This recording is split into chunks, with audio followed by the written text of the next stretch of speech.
Welcome to the Rusted Garden Homestead. In today's 2-minute tip video, I'm going to show you how to use alfalfa pellets in your garden. In the spring, in the fall, cover all the ways to use it. Now, you can buy a bag, 40-pound bag of alfalfa for about $15. You can get an organic bag for about $20. Buy whatever you like. They both work exactly the same.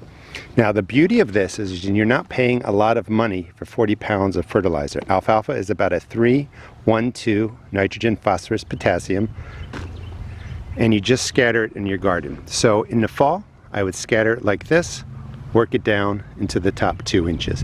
In the spring, I would do the same thing, but I wouldn't plant seeds in here right away. So you want to do this about minimum 4 to 6 weeks before you would put seeds down here. You want this to have a chance to break down before you put seeds in there.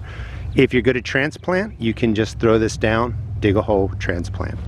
Now, a lot of people then worry, well, this is going to attract mice. It may, if you let it sit around in an open bag like this. But all you have to do is water it down. Once you water it down in about 15 minutes, it begins to break down. Do this on a rainy day. You're not going to have to worry about these pellets being, consumed by mice and other rodents and stuff. This is what it looks like actually after it breaks down. You do want to mix it in so that these flakes don't blow away.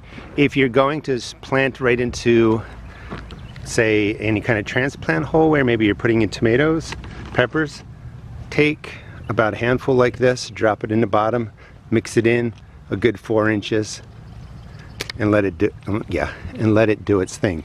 Now, alfalfa has vitamin A, vitamin B, vitamin E. It has nitrogen, phosphorus, and potassium, as I mentioned. It's a great addition to your garden. It also has a fatty acid that's a natural growth hormone. It will help stimulate root growth and stem growth. It's just a great addition to your garden.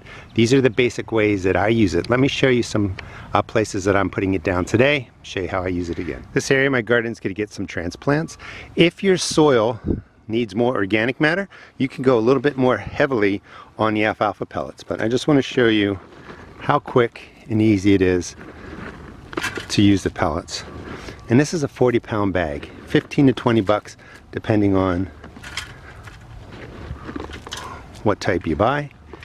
Now that that's mixed in, again, seeds, you want to wait a good 6 to 8 weeks, at least 4 weeks before you put it in there, and then you just rake it in, mix it in, however you want to do it, and then soak it in. Again, do it on a rainy day. This container is going to have transplants. I'm going to put some on top. This is actually going to get 2 pepper plants, and then I would just mix it in 2 inches. The pepper transplants can go right into this, even though it's mixed into the top 2 inches, and then I would dig that hole, put a handful in the bottom, mix it in. Set up with alfalfa pellets. This is one area where I'm going to be dropping in 3 tomato plants, a couple handfuls in each part.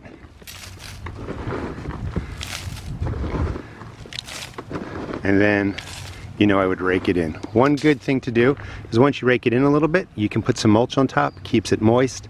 Let the soil biology get to it, break it down, give it that period of time to get set up before you plant seeds.